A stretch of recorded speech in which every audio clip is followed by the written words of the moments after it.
Hey, it's Conrad Thompson, and you're listening to Arn right here on Westwood One with the Hall of Famer, the founder of the Four Horsemen, the enforcer himself, Double A, Arn Anderson. Arn, how are you, man? Can you smell it? Try it real quick. Can you smell it? Is that the new year? 2020 gonna be a good year, my man.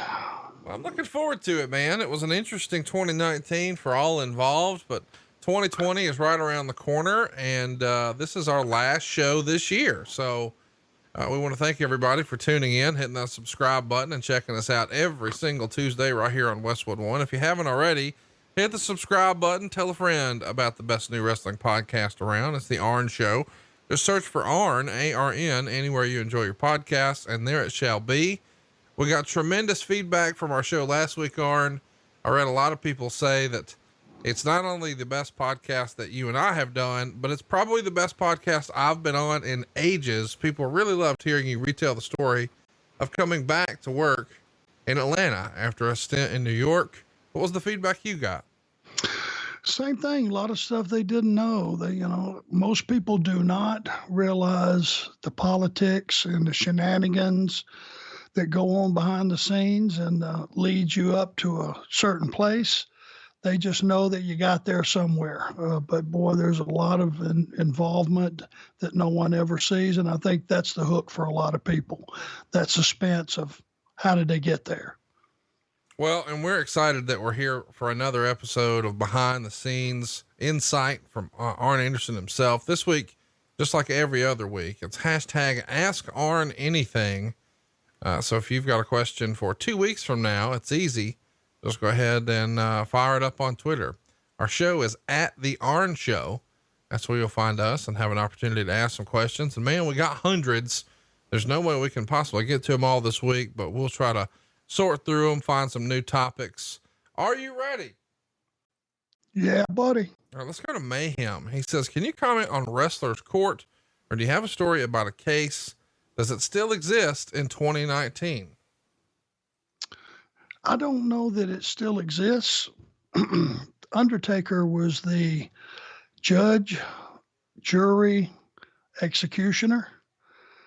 But that meant he was there on a daily basis. And it was a very real thing. If guys screwed up, backstage politics, did something to embarrass themselves, the company, the other guys, just stupid behavior, whatever that may be, disrespecting the other guys in the locker room.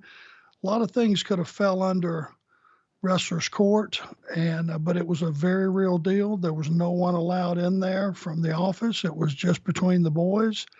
I think Bradshaw was the defense attorney.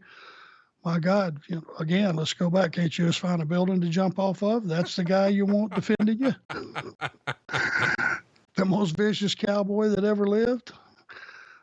So it might have been a little bit rigged going in. I think if you went into Wrestler's Court, you probably walked out of Wrestler's Court being convicted. I don't know that anybody ever walked, but it was a very real deal. And the consequences could be anything from buying a couple of cases of beer for the boys for after the show for a week, or carrying somebody's bags, or the whole gambit. It could have been any number of repercussions.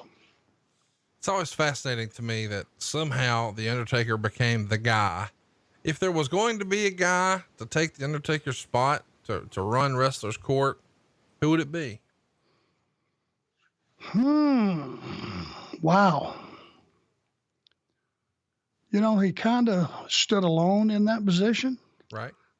There's nobody that has put in, I don't think, the time, the effort, that has the stellar reputation that he has.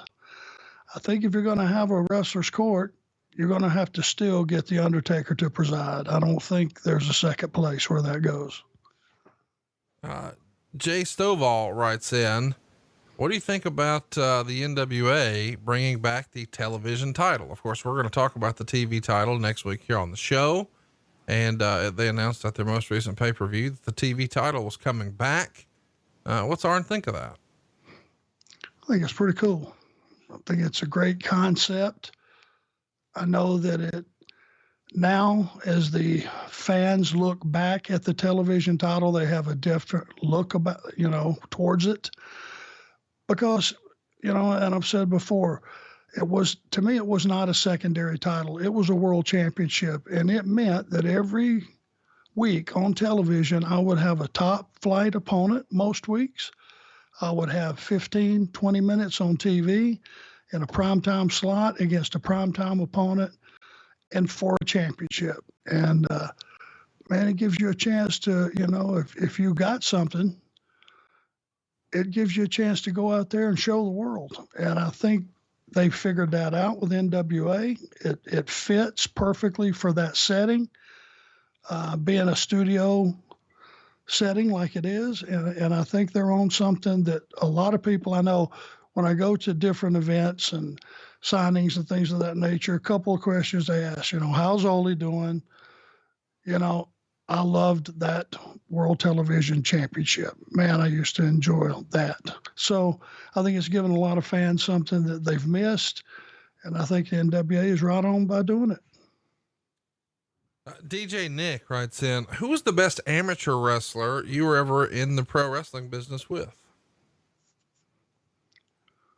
Well, obviously the Steiner brothers, top shelf. Steve Williams, top shelf. I was never in the ring, but I was around Kurt Angle. And when you're Olympic champion, heavyweight especially, no disrespect to the other weight classes, but when you're a heavyweight Olympic champion, you're something special. And I would see Kurt do things out there, just dipping in for like a single leg or something. You knew that if he had the jets turned all the way up and this was for Olympic gold medal, you ain't stopping that guy. He's going to do what he wants to do. Shelton Benjamin, Charlie Haas, a lot of great amateur guys, Dolph Ziggler. These guys all have great backgrounds. They really do. The Steiner brothers were animals. Dr. Death, an animal. But I think when the record books are cracked open 1,000 years from now, when you go, who was the best amateur wrestler that ever graced our presence, you got to say Kurt Angle. Yeah, I don't know how anybody can argue with that. Jordan writes in, and he lists a whole lot of wrestlers here. He wants to get your Arn's thoughts on all of these. I'm going to run you through a few of these. And some of these really stand out to me because I'm not sure how much, if any, of their stuff you would have seen. What'd you think of Chris Candido? Did you ever see any of his work? Very little. I saw a couple of tag matches with him and Dr. Tom. They made a very good team. But I didn't, for whatever reason, I just never was in front of a television when he was on or in a territory where he was working. So you're right. I didn't see very much of him. What about Jerry Lynn? He's also on the list and well renowned as being one of the best, but I don't think you were in the same place as him very often. No, but I think he was a polished cruiserweight before cruiserweights were cool. Yeah. I thought he had brought a lot of skills and is a really super guy, super employee, super co-worker, just fun, just a good guy to be around, very honest, fun. I've got a chance to be around him at a couple of signings and he's just a good dude. But I thought he was really, really good back, like I said before, it was the popular thing. Couple more modern names. What about Okada? Have you seen any of his stuff? Not really, but I'm a bit of a fan of some of the Japanese style. They are so creative. I like the fact that they have to work their ass off to finally get their submission or their move or their hold or their strike. I like the psychology behind that. Not too much on the strong style stuff, but, I'm sure his reputation speaks for itself. He's a really tremendous hand, tremendous worker, and over like Rover, I guess, over in Japan. Let's talk about two more names and then we'll move on. Flying Brian, Jr., Brian Pillman Jr. Have you seen any of his stuff? I had a nice conversation with him at what I think the AEW event in Baltimore backstage, and just expressed the respect that I had and the like I had for his dad. You know, we were friends, and but I haven't seen him work as of yet. What about British Bulldog's son, Harry Smith? Love Harry. Harry and TJ Wilson made a hell of a team. Why don't you think they did more with them back in the day? We were still hung up on the size thing. And that's what's fascinating, because Harry's not a little guy. Harry's a big dude. But they had him with TJ, and Right. TJ is an awesome performer, but he would have been the one they would have said too small. And then, you know, somebody thinking they knew something would have looked at Harry and went, well, his dad was a British Bulldog. He doesn't have that body like he does. It doesn't matter. He's not the British Bulldog. He's Harry. Right. And if you can find it, there's a match. Fit Finley worked a 2-on-1 handicap against those two guys, and they had some time, and it was phenomenal. If you can find that match, all three of those guys shined. And don't remember the finish, don't remember any of that. I just remember that was one of the first times they got to go out there with a guy that wanted to feature them, and they tore the house down. They would be a phenomenal team today. I'm glad we're talking about Harry for a minute, because Jordan has a follow-up question that I think really speaks to what you're talking about when you reference Davey Boy. He writes, do you think it's a hindrance to the boys trying to get over who are second generation stars when their names are changed to silly stuff like Curtis Axel and Bo Dallas? More so, their lineage is even sort of purposely ignored, and it just seems odd. That is sort of interesting that in certain examples, like a Charlotte Flair, they want to be out front about what their heritage is and that they're multi-generational, et cetera, et cetera. But with a Bo Dallas, with a Curtis Axel, it feels like it's less out front. Why do you think that is? I really wish I knew. When you got a dad like those two kids have, Right. Mr. Perfect, Kurt Hennig, Mike Rotundo, hey, there's one of those amateur wrestlers that was phenomenal. I forgot to put him on the list. He definitely belongs on the list. Credible amateur at Syracuse. Two-sport athlete. How many guys played college football and wrestled in college? I bet that's a short list. You know, and Taylor, very good wrestler. You know, why wouldn't you just let those two guys be like everybody else that has a dad? Chavo Jr., Chavo Classic. You know, you go down the list of second generation, Ted DiBiase, Sr., Jr. Let them be who they are. These guys have tremendous lineages. It doesn't mean they have to be a byproduct of their dad or they have to be copying their dad's style, but at least let them have the launching pad of all the years that their dads have put in and been a credit to this business. It's ridiculous. Interesting question here about way back in the day. Talent writes in, if Magnum TA hadn't went down, did he have the Sting spot before it was Sting's? If not, was there ever anyone else in consideration for that spot besides Sting? I think Magnum would have went through the roof. He had it all. He, good, solid performer. He was getting better every day. Looked incredible. Looked like a movie star. Had a good head on his shoulders. Worked his butt off. I think he was headed for superstardom before the tragedy happened. It's a shame that we'll never know what that was going to look like. Rich writes in, should the Dangerous Alliance be inducted into the Hall of Fame as a group? We've talked about this group a lot on Eric's podcast and on Tony's podcast, that perhaps it's the greatest, sort of faction that nobody really talks about. When you look at the talent who was on that squad, I mean, of course, Larry Zbyszko, but Medusa, arguably in that era, the greatest women's wrestler ever. Bobby Eaton, His resume speaks for itself. Yourself, Rick Rude. We know what Steve Austin would become. And then one of the all-time great managers, Paulie Dangerously. It almost feels like if the Horsemen never existed, this could have been remembered as the greatest faction ever up to that point. Would you disagree? No, I would not.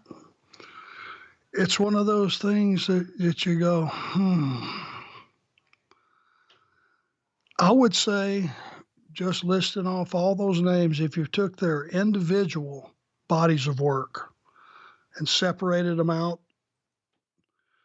and then you looked at that group collectively, at their continued body of work, it would hard to be, it would maybe hard to not even put them in like that top 2 or 3 factions of all time, wouldn't you? Yeah. I mean, I think the other thing that hurts it is for whatever reason, WCW booking was just what it was at the time, and it didn't have a long shelf life. But imagine if they really gave that group at a different era some time, like a DX, like an NWO.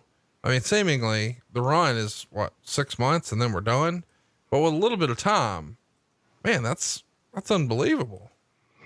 I think you just hit it on the head, to be honest with you, Conrad. You just nailed it.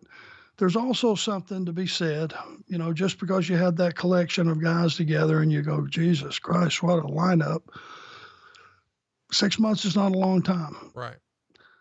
And part of being in the Hall of Fame, I would suggest, should be credible work rate over a long period of time, day in and day out, which puts you in a position to have, and I'm saying years, to truly be considered a Hall of Famer. You need to have performed under every circumstance imaginable, every adversity imaginable, and under every set of bad situations that you could put in front of them, they just overcome it.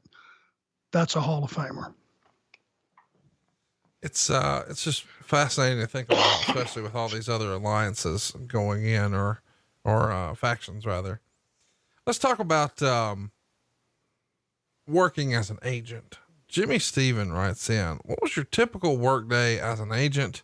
How many hours a week would you work? And were you expected to be on call 24/7 as Vince McMahon seemingly works 23 and a half hours a day?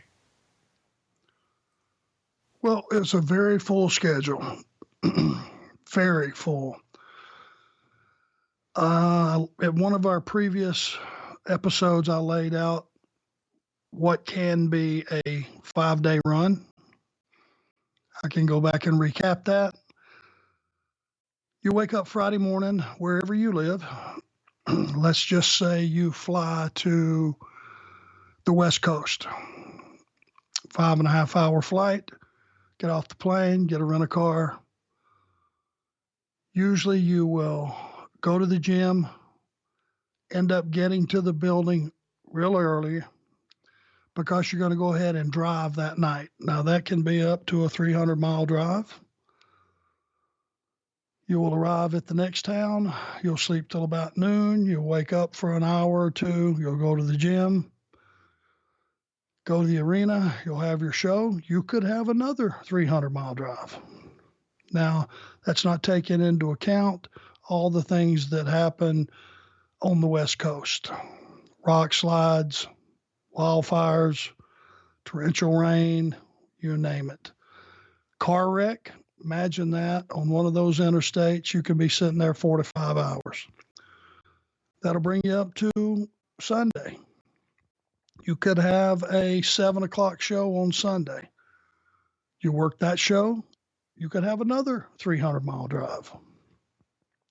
You need to get there because if you're on West Coast time, Raw meeting is 10 o'clock, 10 a.m.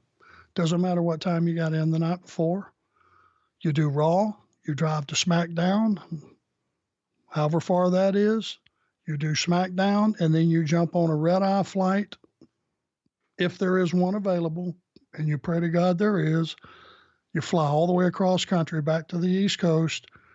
Now we had a situation every year, one of the months, I want to say it might have been February, where we had 3 weeks of this back and forth. So you would get back home Wednesday, fly all night Tuesday, get there Wednesday, die a horrible death, sleep all day Wednesday. You'd have 1 day off Thursday. Friday, you go all the way back to the West Coast. Repeat, same process. Now, we had 3 weeks in a row of that. Until you've jerked your body back and forth between that many time zones, you have no idea what it does to you. Most people will not believe that story, but it's absolutely accurate. They're not all like that, but there's a lot of them like that. And it's, you got to be clear headed. You got to be thinking when you get there. You got to, you can't be falling asleep on those trips at night. 300 miles is a long way to drive after you've had an all day 3-hour Raw and got to work out and did all those other things. So very demanding. Those guys should be commended. They should get a one-way ticket to heaven and a Purple Heart for the job they do. Talk to me a little bit about, once you actually get to the building. You've told us how brutal the travel could be, but you get to the building as an agent and then you set up the show. Go out, make sure the ring is there, it's secured, everybody's happy with the fact that it's stable, all those things. You go check in with your production people, make sure all the music has been rehearsed, everything's good. We got music, we've got no issues with our sound, any of those lighting issues, any of that stuff. The boys get there, you line up the show. Any issues they may have, you be there to help them with those. And then you sit down, you watch the show, you critique every match. You have to fill out a report, typing. There's that nasty word, on a computer. And you pretty much, as you're sitting there watching the show, you're having to type the high points of what you're seeing. And literally, it's a 3-hour. If it's a 3-hour event, it's a 3-hour report because you can't type it till it happens. So you're sitting there at attention, which is the reason you need 2 agents there, because if there's a question, you can't get up in the middle of a match and go to the back, help that talent, because you'll miss a third of the match. It's impossible to report on something you didn't see. So it's very demanding. You finish your show, you send that report out to the number of people that need to receive it, make sure it goes through. Now, here's the funny part. Here's the tricky part. It's not funny when it's happened to you. There's a glitch in that system. Uh-oh. Which was told us at the very beginning, which has not been repaired in years. If the Wi-Fi blinks, if it goes on and off, that report green screens and disappears. You can't go back and find it or get it back. It's gone. So say you're on the last match, you have a Wi-Fi glitch, your 3 hours of typing never happened. That's a lot of fun. So what do? Do you sit there and retype it for those hours? Can't very well do that because they're cutting the Wi-Fi off in the arena. They're tearing down. You have to either go check in somewhere or make your drive. Now make a 300-mile drive, and when you get there, have to redo that report because everybody waking up the next day needs to have it. Hypothetically, do you think Vince McMahon reads those reports every day of exactly what happened at all the house shows? Of course not. I mean, it's just, most of the house show, I'm not saying that to be dismissive, but a lot of the house show formulas are the same, right? So on a loop, by and large, it's pretty much the same thing ever. I mean, there will be some variations, but there's a lot that's just sort of rinse, lather, repeat, right? Correct. Yes, I don't know. Well, until you've had one of those erase on you, it's funny, people sitting here listening to it, and I'm sure people, there will listen to this and go, oh, yeah, he's embellishing it. I'm not embellishing anything. It is the worst waste of man hours that they have, that they bestow on the producers. And like you said, each night the pros will change things within their match because they're pros. Some guys will go out and they will just try to get one match for 3 days and get it down to where they have it TV ready. Right. You know what I mean? It'll Right. be pretty much the same stuff. But the fact is, you've still got to send in your report, give whatever little changes that you notice that they tried to do so that they know back at the office, these guys are trying to change it up and, trying to be creative and all those things. You want everybody to know that. So it's a ton of work, and it's just a waste of time to have to do that 3 nights in a row. It really is. You mentioned, if anybody when you're talking about talent, when they get to the building and you go over everything with those guys, if anybody has an issue, you help them with that. What type of issue are we talking about? Typically somebody just trying, hey, I need help with this finish, or how do I transition from that spot to another? Or, well, yeah, maybe you get there, you have the first night, you go out and maybe it's first time working with a guy or a gal. Does it feel good to the talent? They feel like their continuity's off. They feel like we don't have good chemistry together, whatever the deal may be. Somebody's being clumsy. Somebody's being a pain in the ass in the ring. It could be any number of things. Hey, we went on first tonight, that's fine, but I'm just wondering if there's a better match that served to go in the first spot. And some of the more polished talent know that the most important spot of the evenings are the first match of the night, the one going into intermission, and then your main event. And the reason going into intermission, you want to send them to intermission happy, where they'll go buy merchandise and be happy about the fact that they're buying merchandise. So you want to have a good, solid match with the good guys going over. And then you have your main event and whatever you're going to do. So, I mean, there's so many different aspects to a house show that just need to be covered that no one ever sees or hears about. And those are just some of them. interesting question here that I really like from Josh. He says, what's the one thing you tell performers that need to be consistent with inside the ring? Credibility. Believability. Let me know that as a performer, you're comfortable, and in your mind at least, you belong. You should be in there under those circumstances with that opponent, and that you deserve to be there.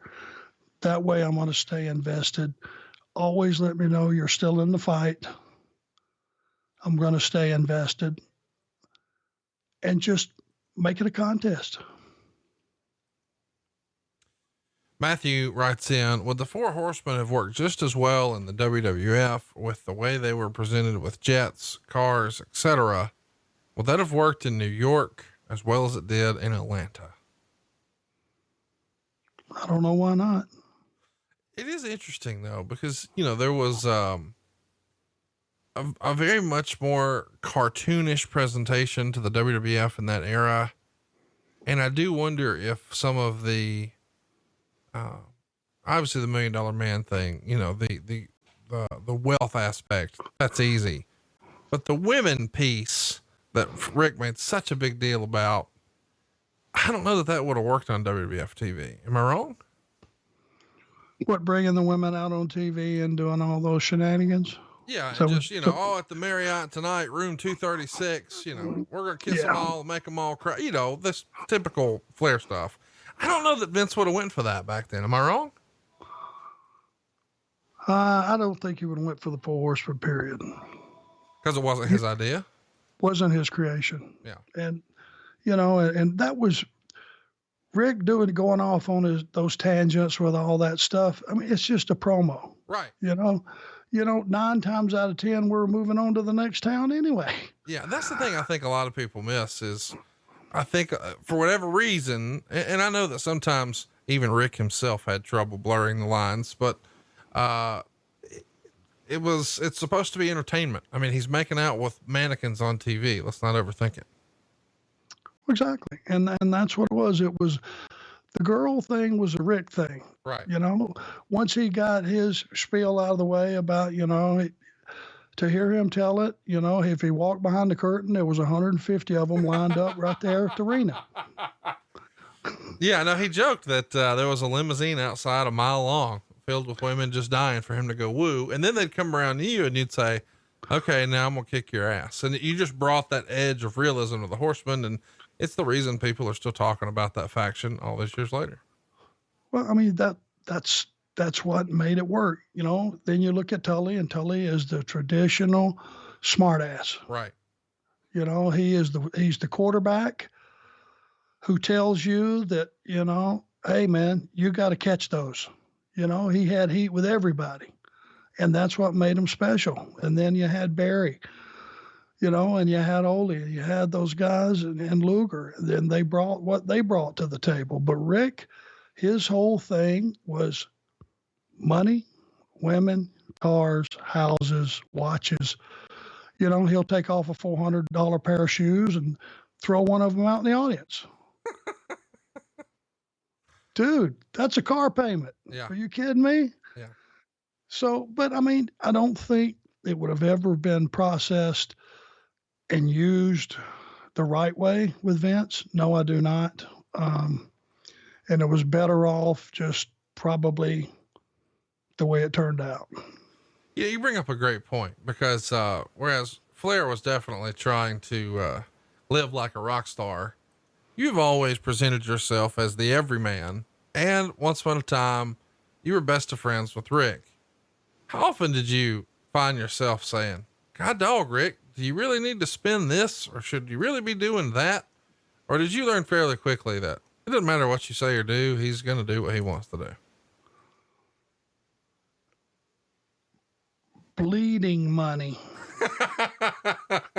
from every orifice, every day of his life. Example, we would pull up to the Marriott there in Atlanta after the show. Here the guys would see us. They would come running because they knew Rick was a mark. He would give a guy $20 to move the car from the front curb to the first parking place that was 10 feet away. He would hand the guy a 20. I would take the 20 out of the guy's hand, hand him a 5, go park the car myself, and put the 20 back in Rick's pocket. Quit being ridiculous. Rick would I've seen this, would fly to, let's just say Atlanta, first day of a loop, go over to his room, we'd be getting ready to go to the gym or something. He would unzip his garment bag, have like 5 suits, any number of slacks and shirts that had been folded in half, but were already dry cleaned, had just been dry cleaned. He would unzip the thing on the bag, look at him and go, oh, this is wrinkled. He would send it out to be dry cleaned again. That's a couple of $100. Yeah. That's insanity. What do? I unzip the bag. It's wrinkled. I hang it up in the bathroom, shut the door, cut on the shower, steam it, good as gold. Nada, not a dime, not a nickel. That's the difference in Rick and I. Now, when you're making the kind of money that he's made for the length of time he's made it, a couple of $100 means absolutely nothing. A couple of $100 at my house, a lot of money. So I may have came across like the blue collar working man because that's exactly who I was. I did not make the money to try to live like Ric Flair. I didn't have the inkling to try to live like Ric Flair. I was cool just living like me and just paying cash. Let's talk about Gary Hart. Knit Hopes writes in, how good was Gary Hart? He's one of the first managers I remember watching. Gary was a member of that Gary Hart's army. Dick Slater, Bob Orton Jr., the two that inspired me to get in this business. That's what I will always remember about Gary Hart. He just, he was one of those guys that was really a heel's heel and could talk the junk. He didn't get physical, and that put more heat on him. But those guys were phenomenal, and I think he was very, very good with Muta. I wasn't around Gary a lot either. He came before my time, but he was part of that package that inspired me to want to be a wrestler. Couple of rapid fire ones here. Stink Eye writes in, Owen Hart was known to try and crack up other wrestlers during a match. Any related stories to someone cracking you up during a match? The Nasty Boys were always fun. They were fun to be in the ring with. They would spend most of the match cussing each other. Knobs, unless you've been around Knobs, he's the funniest guy on earth for about 45 seconds. And then you've had enough. And Sags, completely the other way. Reserved, always cussing Knobs. Just to give you an example, we're in Germany. It's myself and Bunkhouse Buck. We're the Nasty Boys as our opponents. They're already in the ring. We come to the ring, pop up on the apron. Fans are eating us alive. Well, I turned back around and I'm giving them some guff. And when I turned around, Knobs is right there, hit me with a flipper right in the nose, exploded my nose, broke my nose. The match ain't even started. Now, the next 5 minutes is Sags cussing Knobs out. We hadn't even got a bell rang yet. That could be considered funny if you're not the guy with the broke nose. Bunkhouse Buck was rolling. A lot of things like that would happen in the ring, but you tried to not go so far out of bounds that you take the audience out of what you're trying to present. Interesting question here that we've never really talked about before, but I can't wait to hear your take on. Joe writes in, who had the worst taste in music on road trips? I never even thought to ask that, but that's a great question. Oh, God, I don't know. I'm not a big fan of the rap stuff. I could have guessed that. I've always been too old for that. My boys look at me and they go, Dad, you're just too old. This is the deal. A lot of the guys liked the country music. I wasn't a big fan of it then. I am more so now. It's funny. It's like as you get older, your taste buds change. Your music tastes change a little bit too. And it's a younger, hipper, cooler country music now, than going back to George Jones and those guys. No knocking those guys. They're legendary. But that was some shooting, howling, buddy. I'm telling you. I was a Motown guy, a Led Zeppelin guy, Journey guy, Motown, Gladys Knight, Smokey Robinson, Temptations, Four Tops, all that stuff. Al Wilson, loved it. And then I liked the Led Zeppelin. I could listen to that all night. Personal preference. Robert Noss writes in, if the WWE were to call you back to do a documentary or Table for Three, would you do it? Not interested. Joe writes in, what was the worst thing you ever ate while on tour in Japan?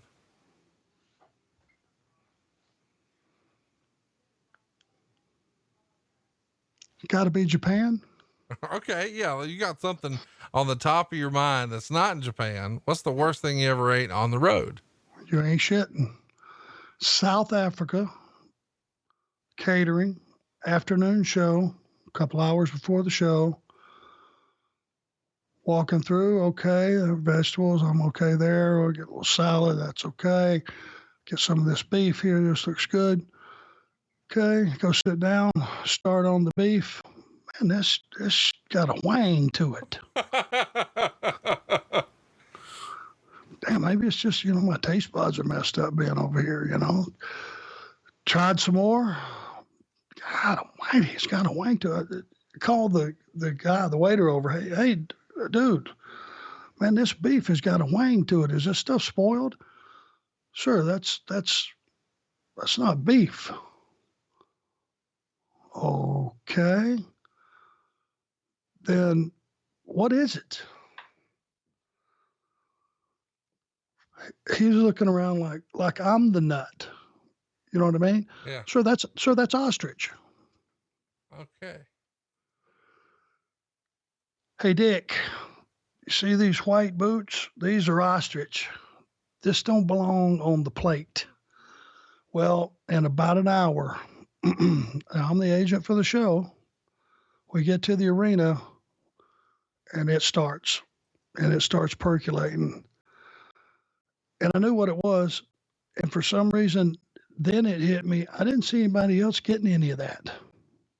I was the only goofball that got any. Well, buddy, it started spraying out of both ends. The show started. I was still on the shitter. I got up between the first and second match and went to the curtain. Now, I'd already had the show laid out. I was all kind of on autopilot, and I had a couple of the refs go, look, guys, this may end up really bad. Y'all are just going to have to take over making sure these matches go on in order and all that stuff. You got to help me here. And man, I went to the trainers and I was shaking and shivering, and it was not cold. I mean, this was like summertime. Larry Heck, the trainer, laid me down and laid a bunch of those thick blankets and stuff on top of me. And I laid there for the duration of the show, shivering and shaking and running to the bathroom for the whole show. Guess what we had to do after the show? Drive. No. Fly 13 hours. Even worse. To Atlanta. That was the last day of the loop.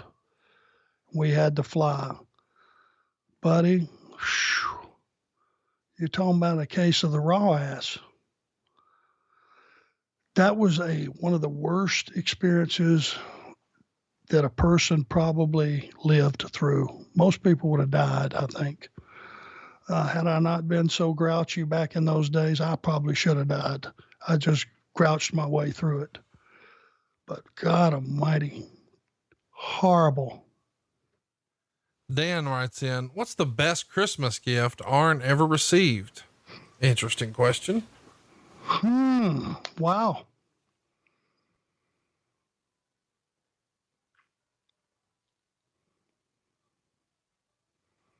Come back to that one while you think. Rich writes in, what does Arn think of the unbelievable heat between Tony Schiavone and Dean Malenko? Haven't had a chance to find out what it's all about yet. Sounds pretty serious, though. It blew up on everything. So I'm going to get in front of them individually and get the real scoop here pretty soon. Hoop writes in, at what point did you know the pairing of Tully, Rick, Ole, JJ, and yourself was going to be billed as a faction and not just a few shots together? 2 weeks in, when we were doing the Horsemen Symbol of Excellence in the arenas, 2 weeks after the first promo aired, and Jimmy Crockett came up to Tully afterwards and went, hey, this is getting over. Tully looked at him, and I believe him. Now, this is the owner of the company. Should have been shown the utmost respect. Tully looked at him and went, "No shit," which said it all. And the reason it got over is because it didn't come from the office. It was one of those rare things that just morphed. It just happened. And it just clicked. And it clicked 2 weeks in, which is amazing. Let's talk about, after Ole. Jeremy Martin writes in, who do you consider the fourth horseman? So if Ole's out, is it Barry then, or is it somebody else in your mind? No, Barry was a perfect fit. He really was. Barry Windham was incredible performer. Good looking guy, looked like a pro, big, could do it all. There's no rethinking that. Barry, that was his spot all along. It just took a minute to get him there. Interesting question too, coming in about, Panama City. What'd you think of WCW doing the shows in Panama City? Of course, this was a staple for Nitro, Spring Break. Question comes to us from Chris Arendt. He knows that this is, really one of your favorite territories, but what did you think of the Nitro presentation for Spring Break? Well, the Pensacola territory thing was a whole separate deal. This was the one thing that I appreciated about the fact was it was so different. We had a lot of young, good looking talent, and it was fun for them. They had a blast. It was great for the people that were down there on vacation. I doubt, and I never asked, it's none of my business, but I doubt very much if it was a moneymaker.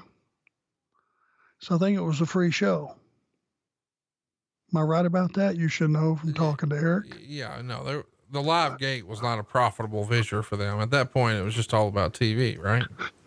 Yeah, and just having a fun show that it's fun to watch and it's different. And, that's always different is good. I don't care. In this business, in every aspect of the business, different is good. The same stuff week after week, repetitious. I don't care what it is, gets very, very old. And it was an attempt to have a fun show, something that everyone would, watch, and because it was so different. And, I thought it was a good idea.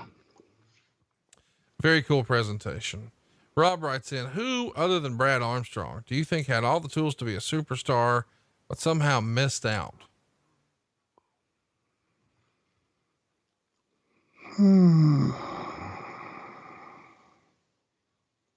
Let's come back to that one. Everything pro wrestling. I love these holiday questions. What kind of cookie does the enforcer enjoy? No bake, made by the missus. She seems to get a plug every single show, but she's earned it. She deserves it. Now, she also makes a pretty mean peanut butter cookie with one of them little chocolate kisses right in the middle. But the no bake for me are the gimmick. No, I'm with you on the peanut butter. I think peanut butter's the go-to. Late to the Nitro party wants to know, who is your favorite referee to work with? And Lord knows you worked with a lot of good ones. Tommy Young, Charles Robinson, somebody else? Yeah, Charles is a great referee. He really is. Earl Hebner was a good referee. Tommy Young, great referee. Nick Patrick, awesome referee. Those four kind of stand out, I think.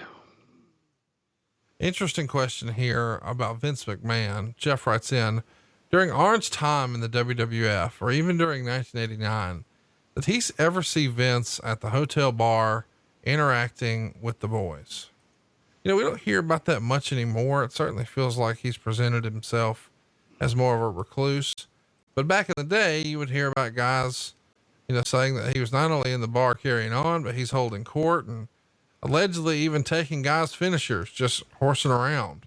Did you ever see Vince McMahon in any of those settings? I never witnessed it. I heard the stories, and I know they're all legitimate.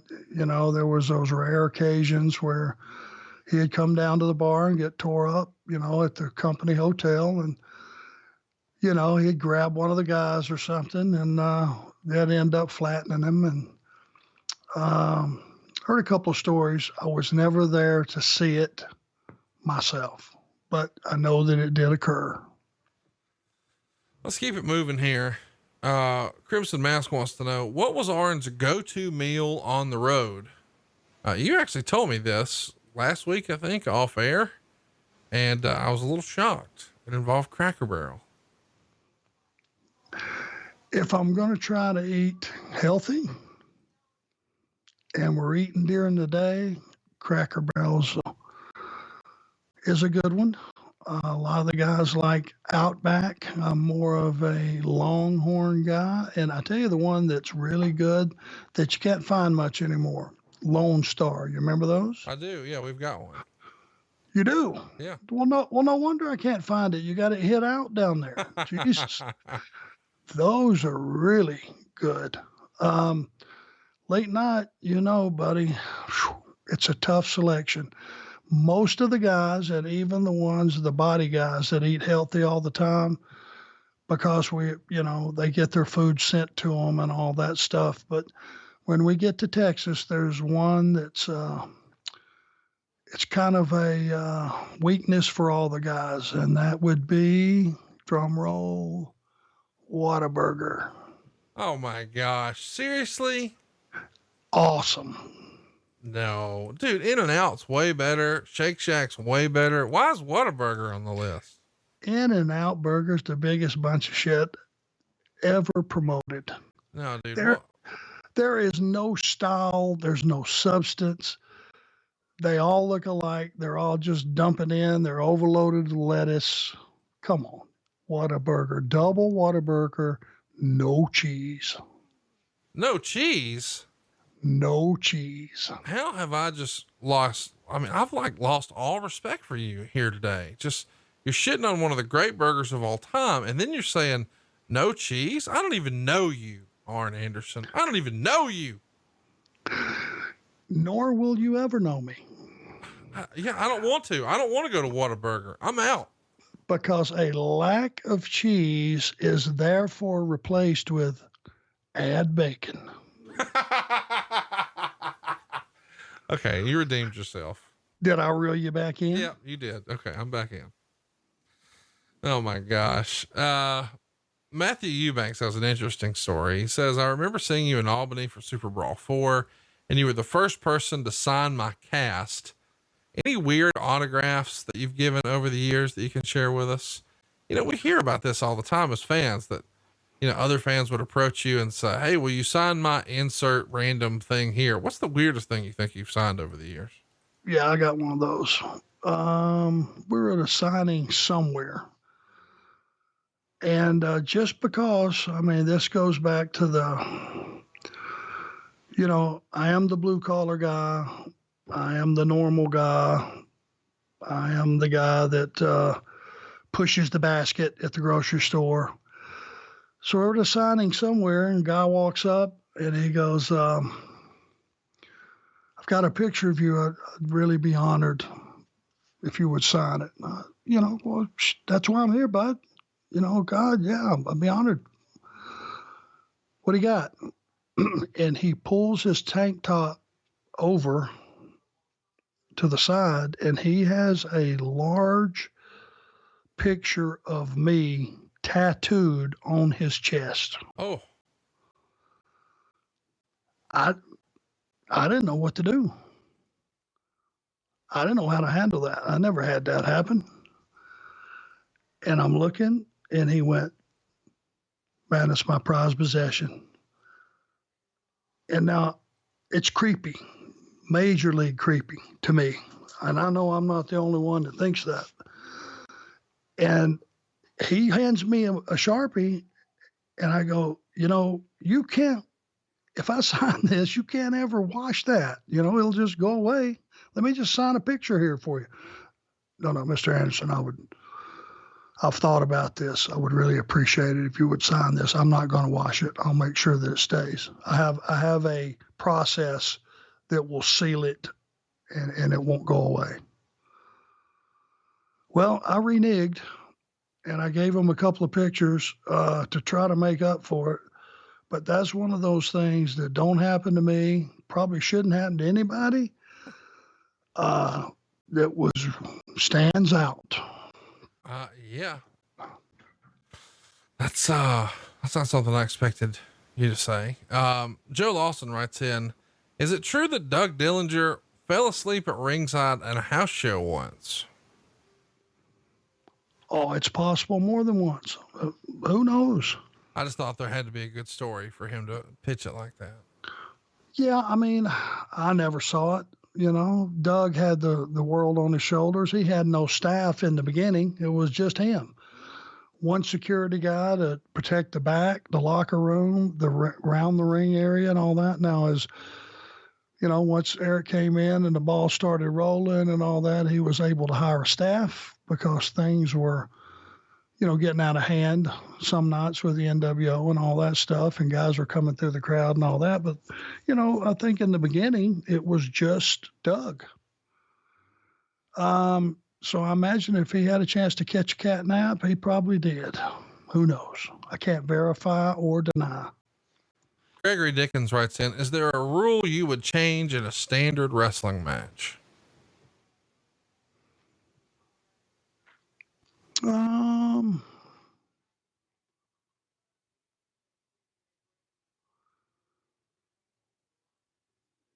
How about in a tag match, there was a standard number of saves that you could make? Oh, I see. So you got to be wise about when you break up the pin. Yeah. And if you go one over, it's a disqualification right there. So you have to be clever and wise on, is he going to kick out, or am I going to need to save him here? Are we going to lose the match here, or is he able to kick out of that? Well, add a lot of strategy, I think, to tag matches. No, I like that. Athletic Geek writes in, can you tell us the details about what went into the parking lot attack on Dusty Rhodes? Were there any behind the scenes stories from that day? Are there any issues from local law enforcement, etc.? No, there was no issues with law enforcement. We pretty much, I think JJ got with Dusty earlier in the day. He told him what he wanted. He communicated that to us. We had a time that we were to see Dusty roll by, and we were already in JJ's Cadillac and with a camera in there that was held hostage. So we were making him shoot all of this inside the Cadillac so that made sense. And we were following Dusty down to the office, and pretty much, you know, it was kind of like in the old days where you didn't get together at a building and talk over a match. You didn't talk over this at the same setting. It was like he talked to JJ that morning somewhere. JJ brought that information to us, and, you know, we didn't need a walkthrough. It went down like it was laid out, and it was one of those that will, it will stand the test of time. It was really cool. People remember it. And it was very unselfish on his part to do that for us. It put a lot of heat on us at that time. People did not like us at that point in time. All right, last one for the day. And this is something we've never really talked about before. James Oakley writes in, what did Arn think of scaffolding matches, and was he ever in one? No chance. Fear of heights. I am not a Spider-Man type performer. It would be very dangerous to get me up on something like that. I can't hang there forever. It was not my cup of tea. And a couple of guys got hurt pretty bad, Cornette being one of them. Glad I never considered it. It was never even considered for me, I'm sure. Well, that's going to wrap it up this week. We appreciate you guys tuning in for hashtag Ask Arn Anything. Next week is all about the television title. If you've got a question for Arn, by all means, check us out on Twitter at The Arn Show. Ask your question there. And be sure to pick up a shirt over at arnshirts.com. That's ARNSHIRTS.com. If you think we've earned it, leave us a 5-star review. And don't forget to hit the subscribe button and tell a friend about the best new wrestling podcast around every Tuesday, only here on Westwood One. Arn with the enforcer, Arn Anderson.